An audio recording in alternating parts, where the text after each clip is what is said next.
Hi viewers, welcome to Suman TV. Viewers, ఈ మధ్య కాలంలో మనం ఎక్కువగా వింటున్నటువంటి పదం మోకాలు నొప్పులు. చాలా సర్వసాధారణం అయిపోయింది. డయాబెటిస్ ఎలా అయితే చాలా సాధారణంగా మనం వింటూ ఉన్నామో, ఈ మోకాలు నొప్పులు కూడా అలాగే సర్వసాధారణంగా అయిపోయినాయి. సో 30 ఏళ్ళు వచ్చేటప్పటికి ప్రతి ఒక్కరు కూడా మోకాలు నొప్పులు వస్తున్నాయని కంప్లైంట్ చేస్తూ వస్తున్నారు. అయితే ఈ మోకాలులోని ఆ స్ట్రక్చర్ ఏ రకంగా ఉంటుంది? మోకాల్లోనే ఎలాంటి ఆహ్, ఇబ్బందులు వచ్చే అవకాశం ఉంటుంది? సో ఎలాంటి డిసీజెస్ ఉంటాయి? కేవలం మోకాలు నొప్పులు అంటే కేవలం కాటిలే జరిగిపోవడం, గుజ్జు జరిగిపోవడం ఇది మాత్రమే కాదు కదా! సో ఇంకా ఎలాంటి ప్రాబ్లమ్స్ ఉంటాయి? ఇవన్నీ కూడా చాలా నీట్‌గా ఎక్స్‌ప్లెయిన్ చేసేందుకు మనతో పాటు ఉన్నారు డాక్టర్ సుధీర్ ధారా గారు ఫ్రమ్ ఈపిఆన్ పెయిన్ మేనేజ్మెంట్ జూబ్లీ హిల్స్ నుంచి. Hello sir. హాయ్ అండి. యాహ్! సార్, సో కొత్త కాన్సెప్ట్. సాధారణంగా ఏదైనా సరే మీరు మాటల్లో చెప్తారు. లేకపోతే ఉన్నటువంటి మీ దగ్గర ఏవైనా బొమ్మలుంటే వాటిని చూపించి ఎక్స్‌ప్లెయిన్ చేస్తూ ఉంటారు గదా!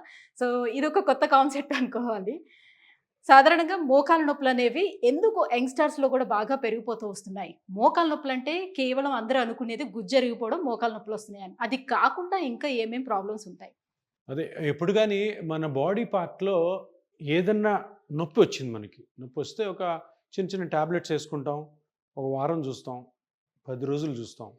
తర్వాత ఆ నొప్పి తగ్గట్లేదు. ఏది ట్రీట్మెంట్‌తో పాటు అంటే టాబ్లెట్లు యేసుకుంటూ, ఎక్సర్‌సైజ్‌లు చేసుకుంటూ, రెస్ట్ ఇచ్చినా కూడా తగ్గకపోతే వెంటనే మనం చేయాల్సిందేంటంటే, అసలు ఆ పార్ట్‌లో ఏం జరుగుతుంది? తప్పకుండా తెలుసుకోవాలి. మోకాలు నొప్పి వచ్చింది అంటే మోకాలులో ఏదో ఒక డ్యామేజ్ అయితేనే కదా నొప్పొచ్చేది. ఆ డ్యామేజ్ పార్ట్స్ ఏమేమి ఉంటాయి?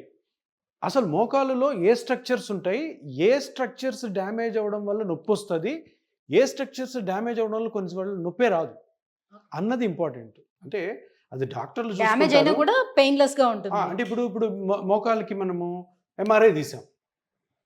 దాంట్లో 10 ఫైండింగ్స్ ఇచ్చుంటారు రేడియాలిస్ట్. హ్మ్. ఇప్పుడు మనమేమో డాక్టర్‌గా ఏం చేయాలి? అసలు ఏ పార్ట్ వల్ల నొప్పొస్తుంది? నొప్పి రాని పార్ట్ డ్యామేజ్ అయినా కూడాను మీరు దాన్ని ట్రీట్ చేస్తే వేస్ట్. అంతే గదా! అంతే కదా! హ్మ్. ఇప్పుడు 4 ఉన్నాయి. 2 నొప్పి కలుగు చేసేవి, 2 నొప్పి కలుగు చేయనివి, 4 డ్యామేజ్ అయినాయి. మనము నొప్పి కలుగు చేసేవి ట్రీట్ ఆ చేయకుండా రెండిటికి వీటిని ట్రీట్ చేస్తే నొప్పి తగ్గదు. ఇట్లా చాలా జరుగుతున్నాయి. ఓకే. హ్మ్. చాలా ట్రీట్మెంట్స్ అట్లా జరుగుతున్నాయి కాబట్టి వాళ్ళ ట్రీట్మెంట్ అయిన తర్వాత నా నొప్పి ఎందుకు తగ్గట్లేదు అంటే కరెక్ట్‌గా కనుక్కోవాలి. ఇప్పుడు హ్మ్. మనము మోకాలులో అసలు ఏం స్ట్రక్చర్స్ ఉంటాయి? మోకాలు బోలాబాలా జాయింట్ అంటాం. అంటే పెద్ద జాయింట్ హ్మ్. బట్ కాంప్లికేటెడ్ కాదు. ఓకే. స్ట్రక్చర్స్ అన్ని పెద్ద పెద్దగా ఉంటాయి. ఏ స్ట్రక్చర్ నుంచి పెయిన్ వస్తుందన్నది ఇట్టే కనిపెట్టేయచ్చు హ్మ్. చిన్న స్కాన్ తోటి. సో ఇప్పుడు మోకాలు అంటే ఒకటొచ్చేసి తొడ ఎముక, కింద కాలు ఎముక. ఈ రెండిటి మధ్యలో ఉన్నదే మోకాలు. మోకీలు జాయింట్ అంటాం. ఇది తొడ ఎముక.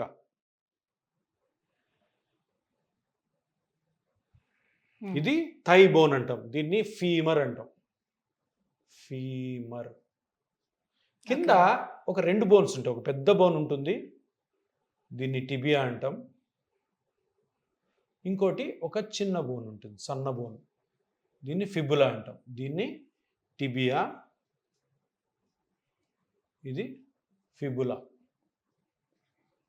ఓకే. సో ఇవి 2 కలిసి ఇలా ఈ ఉంటాయి. 3 ఓకే. కలిసి ఆ! యాహ్! ఫీమర్, తొడబోను, కాల్లో 2 ఉంటాయి. హ్మ్. Tibia and fibula. ఇది మధ్యలో ఉన్నదే జాయింట్.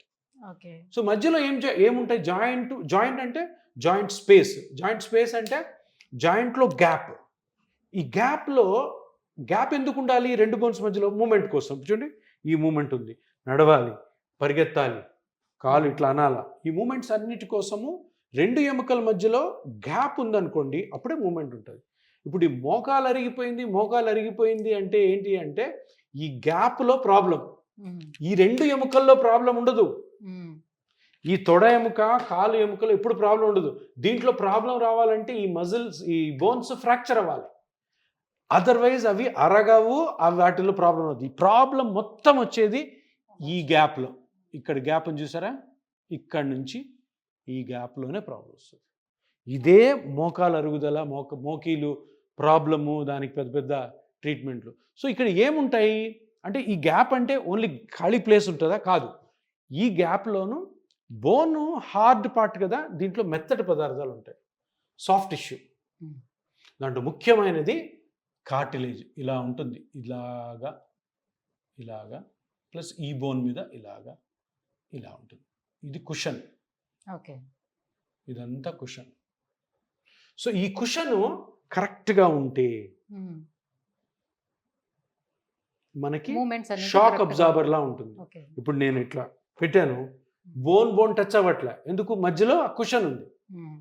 అదే కుషన్ అరిగిపోయింది అనుకోండి, నేను ఇట్లా పెట్టగానే నాకు నొప్పి వస్తుంది. అబ్బా, అర్థమైందా?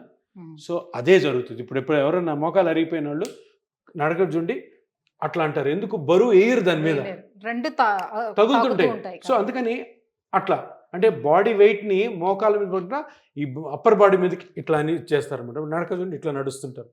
సో మోకీలు ఆర్ మోకాలులో ఉన్న మెత్తటి పదార్థాలు ముఖ్యమైనది కార్టిలేజ్, గుజ్జు. ఇది కార్టిలేజ్, ఇది అరిగిపోవడం. దీనివల్లనే నొప్పి వస్తుంది. ఇంకా కొన్ని నొప్పి కలిగించే పార్ట్స్ మీరు అడిగారు కదా, గుజ్జు గుజ్జు గుజ్జు అంటారు. గుజ్జేనా వేరే లేదు, వేరే పార్ట్స్ కూడా ఉన్నాయి. ఈ పక్కన లిగమెంట్స్ ఉంటాయి, ఇట్లా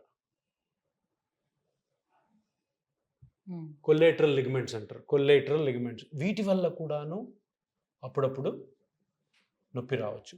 ఈ మధ్యలో మెనిస్కస్ అని ఉంటుంది. మెనిస్కస్ ఇది కూడా డ్యామేజ్ అవుతుందా? ఇది కూడా డ్యామేజ్ అవుతుంది. దీనివల్ల కూడా కొన్నిసార్లు పెయిన్ వచ్చే అవకాశం ఉంది. ఇది కాక ఇప్పుడు కార్టిలేజ్ చూసాం, కొలేటరల్ లిగమెంట్స్ చూసాం, మెనిస్కస్ చూసాం, మజిల్స్ ఉంటాయి, చాలా మజిల్స్ ఇట్లా ఇట్లా మొత్తం ఇవన్నీ మజిల్స్ ఉంటాయి. ఈ బోన్ చుట్టూ మజిల్స్ ఉంటాయి. ఈ థై చూసారు, ఇదంతా మజిల్స్. ఈ మజిల్స్ డ్యామేజ్ అయినా కూడా పెయిన్ వస్తుంది. సో ఇక్కడ నొప్పి వచ్చింది, మోకాల వల్ల నొప్పి కారణము కార్టిలేజ్, గుజ్జు అరిగిపోవడం అనుకోవద్దు. 90% గుజ్జు అరిగిపోవడమే. వేరే స్ట్రక్చర్స్ లైక్ కొలేటరల్ లిగమెంట్స్ కానీ, మజిల్ కానీ, మెనిస్కస్ కానీ కూడా నొప్పి కలుగు చేయొచ్చు అన్న విషయం అందరూ తెలుసుకోవాలి. ఎందుకంటే ఈ ఎడ్యుకేషన్ వీడియో ఎందుకంటే, అరే సార్ నాకు గుజ్జు అరిగిపోకుండా మిగతావి కూడా ఏమైనా దెబ్బతిన్నాయా అని చూడమని పేషెంట్లు అడగాలి డాక్టర్ని. మా లిగమెంట్స్ బాగున్నాయా, మా మజిల్స్ బాగున్నాయా, మెనిస్కస్ బాగుందా అని.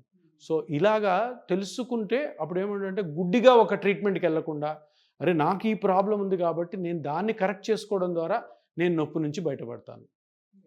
సో ఈ విధంగా ఎగ్జాక్ట్గా నీ జాయింట్ అనాటమీ ఏమేమి ఉంటాయి లోపల ఏంటి తెలుసుకోవడం అన్నది మీకు కూడా చాలా ఇంపార్టెంట్. డాక్టర్ సో ఇంతకు ముందు అయితే సార్ మనం స్పోర్ట్స్ పర్సన్స్ బాగా ఎక్కువగా ఆడుతూ ఉంటారు కాబట్టి, జంప్ చేస్తూ ఉంటారు కాబట్టి, సో మనం అనుకున్నట్టుగానే లోపల ఉన్నటువంటి పదార్థాలు ఏవైతే ఉన్నాయో, మెనిస్కస్, ఇవన్నీ కూడా డ్యామేజ్ అయ్యే అవకాశం కొంతవరకు ఉంటుందని అనుకోవచ్చు.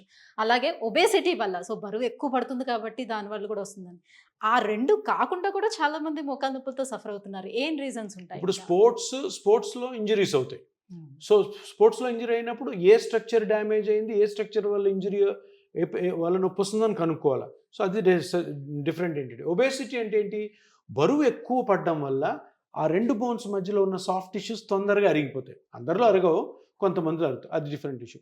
ఈ రెండు కాకుండా ఓ పేషెంట్ మోకాలు నొప్పితో వచ్చినప్పుడు, బాబు నీకు దెబ్బ తగలలేదు, నువ్వు స్పోర్ట్స్ ఆడవు, నువ్వు లావుగా లేవు అన్న పేషెంట్స్లో జనరల్గా మోకాలు నొప్పి రావడానికి గల కారణం అరుగుదల వయసు రీత్యా. సో వయసు పెరిగే కొద్ది 50 ఏళ్ళు దాటిన తర్వాత ఈ గుజ్జు అరిగిపోతుంది, ఈ మజిల్స్ కూడా వీక్ అవుతాయి, లిగమెంట్స్ కూడా వీక్ అవుతాయి, వాటి నుంచి నొప్పి రావచ్చు అనమాట. So first sports injuries, next obesity, next traffic యాక్సిడెంట్స్లో ఇంజరీస్, తర్వాత అరుగుదల. సో చిన్న వయసు నుంచి పెద్ద వయసు వరకు. కాల్షియం లేకపోతే వైటమిన్ డి ఇవన్నీ కూడా లోపించడం వల్ల కూడా మేబీ నా కాళ్ళు నొప్పులు వస్తున్నాయేమో, అందుకే సో ఆ ఉద్దేశంతో డాక్టర్ని కన్సల్ట్ అవ్వక ముందు నుంచే వాళ్ళు ఈ మెడిసిన్స్ తీసుకోవటం అనేది వాళ్ళ సెల్ఫ్గా వాళ్ళు ఆ మెడిసిన్స్ తీసుకున్న తర్వాత చూద్దామని కూడా చాలా మంది చూస్తూ ఉంటారు. అది ఎంతవరకు కరెక్ట్ అంటారు? నిజంగా దాని మూలంగా కూడా ఉంటుందా? అది మొత్తం పెద్ద అపోహ. కాల్షియం ట్యాబ్లెట్లు, డి విటమిన్ ట్యాబ్లెట్లు ఇవన్నీ లోపించడం వల్ల మీకు నొప్పి వస్తుంది, ఆ ట్యాబ్లెట్లు వాడడము, ఇదంతా కూడా పెద్ద కమర్షియల్ యాక్టివిటీ. అది నమ్మద్దు. ఒకవేళ మీకు అటువంటి డౌట్ ఉంటే డాక్టర్ గారిని కన్సల్ట్ అయ్యి, సార్ నాకు అనిపిస్తుంది కాల్షియం వల్ల నాకు నొప్పులు వస్తున్నాయని, డి విటమిన్ వల్ల నొప్పులు వస్తున్నాయి, తగ్గడం వల్ల అన్నీ డాక్టర్ గారి దగ్గరికి వెళ్ళి డాక్టర్ గారు తగిన టెస్టులు చేస్తారు. ఆ టెస్టులు తెలుసుకున్న తర్వాతనే ఆ ట్యాబ్లెట్లు వాడాలి. ఏదో షాపుల్లో దొరుకుతున్నాయని వాడద్దు. ఆ కాల్షియము, విటమిన్ డీలు ఎక్కువ అయిపోతే దానివల్ల టాక్సిసిటీ వస్తుంది, దానివల్ల ఇంకా వేరే ప్రాబ్లమ్స్ వస్తాయి. అందుకనే ఇది డాక్టర్ ప్రిస్క్రిప్షన్ లేకుండా కాల్షియం కానీ విటమిన్ డీలు కానీ వాడొద్దు. Right sir. Thank you so much. So మోకాళ్ళ నొప్పులకి కారణాలు అండ్ ఏ ప్రాబ్లమ్స్ ఉంటాయి యాక్చువల్లీ మోకాల్లోని అని ఇంత క్లియర్‌గా ఎక్స్‌ప్లెయిన్ చేసినందుకు థ్యాంక్ యూ సో మచ్.